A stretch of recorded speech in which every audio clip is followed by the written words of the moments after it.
Good day mga katiktik, meron tayo ditong Honor 8C. Ayan, so naka Google account po ito mga katiktik. Ito yung ipapakita ko sa inyo ang test point at kung paano natin ito tatanggalin, no. So yan, papakita ko muna sa inyo na yan, ang hingi po siya ng Google account. So dapat nakakonect tayo sa wifi para ma-check natin kung nanghingi ng Google account. So yun, nakakonect na tayo sa wifi at yun nga pinapakita ko sa inyo. At kailangan nating buksan yung ano nito mga katiktik, yung likod. Yan, so nabuksan na po kasi ito mga katiktik, kaya madali na lang ang pagbukas nito. So make sure mga katiktik, kapag nagbukas kayo is naka power off ang ating phone. So dapat naka turn off, madali lang naman i-turn off mga katiktik. Just long press the power switch. And then syempre kailangan natin dito tanggalin tong mga tornilyo na to, ilang piraso din to. So hindi ko na lang ito i-fast forward para para humaba-haba ng konti ang ating video ng mga katiktik. Yan, normal na yan. Hindi naman ako nagmamadali. Iwan ko lang sa mga nanonood dyan kung nagmamadali. Pero ako dito hindi naman ako nagmamadali, kaya hindi ko na ipa-fast forward. Tatanggalin lang natin. Pag natanggal natin lahat yan, so ipapakita ko na sa inyo yung test point. At kung bago ka lang pala dito sa aking channel, ay sana ay mag-subscribe ka for more video mga katiktik about sa tutorial natin, DIY. Kahit ano-anong DIY dito mga katiktik is pwede natin DIY. Ang iba mga katiktik, yung meaning nila ng DIY kasi destroy it yourself, pero dito sa atin hanggat maaari, kaya ayusin natin. So pag nabuksan na natin mga katiktik, una nating gagawin is tanggalin natin yung battery. Disconnect natin dito sa terminal nya. And then gagamit lang tayo ng tweezer. Yan, ito yung test point nya, yung pinaka baba, yung malapit sa battery. Diba tatlo yung magkakatabi? Ayan, ito yun, short to ground lang natin. Ito 1, 2, 3. Ayan, so ito yung pinaka test point nya. Ayan, yung nasa baba na malapit sa battery. Tapos i-short mo lang dito sa bakal, kahit saang bakal dyan. Ayan, ito yung pinaka test point. Yan, nakita nyo naman siguro. Ayan, kitang kita naman yan.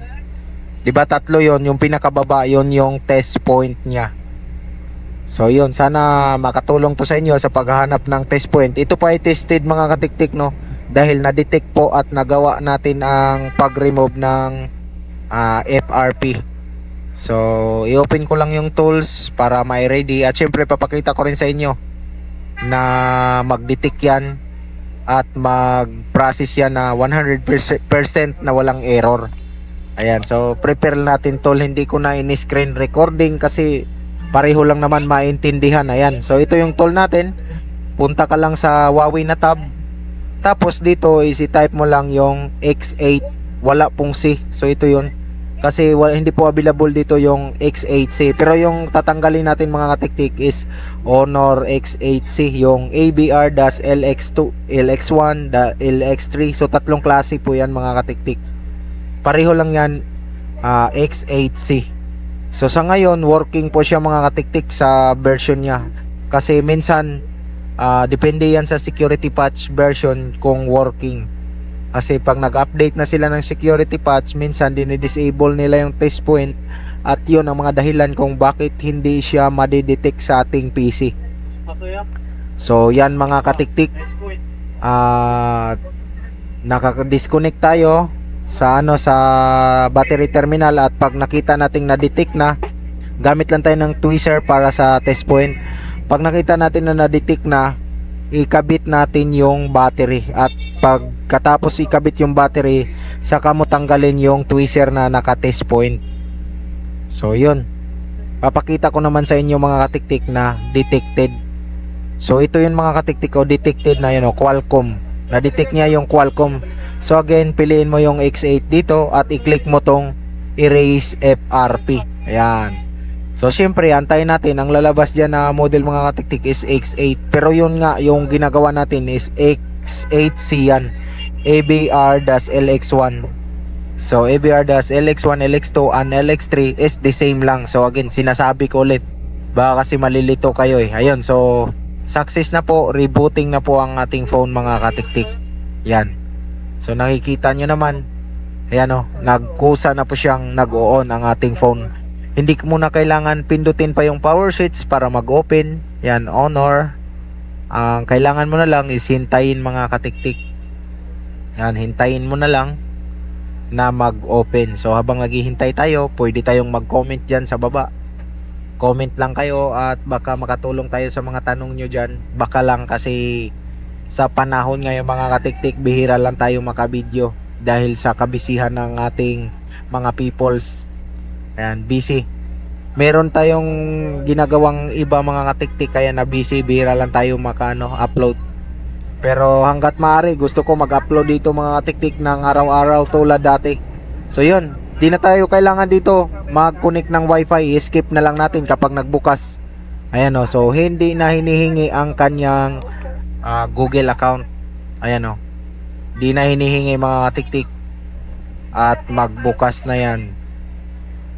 So yun, isang napatunayan mga katiktik ng X8C is possible siya ma-remove sa X8 lang sa tool. Yan. So ganyan lang mga katiktik, select lang. Yan. So kung gusto nyong baguhin yung may tatlong tuldok dito sa baba, ayun o, wala yung tatlong tuldok, yung navigation key. So puntahan mo lang sa settings yan. At ito mga katiktik, yung sa likod is babalik lang natin yung tornilyo nya. Ayan, so nakita nyo naman, tapos na yung ginagawa natin. At maraming salamat sa panonood. At naway huwag kalimutan yung i-like kapag nakatulong ito sa inyo. Like lang is sapat na mga katiktik. Yan, babalik ko lang yung tornilyo nya.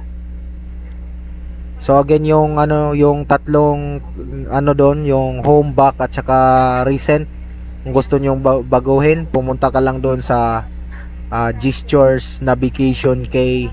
Piliin mo na lang doon mga katiktik para bumalik yung doon, yung tatlong tuldok. Kasi meron kasing ayaw ng swipe lang, katulad ng iPhone na wala ng back, walang home, isa lang. Swipe up mo lang, diretso home na, home screen. So ganun yan siya mga katiktik, kaya depende yan sa tao kung ano ang gusto niya. Pero madalas kasi sanay sila sa may navigation key, which is yung may tatlong doon sa baba, yung may arrow, may parang O, tapos yung recent. So ganun yung mga nakasanayan ng iba. Ayan o, ganun, swipe lang yan.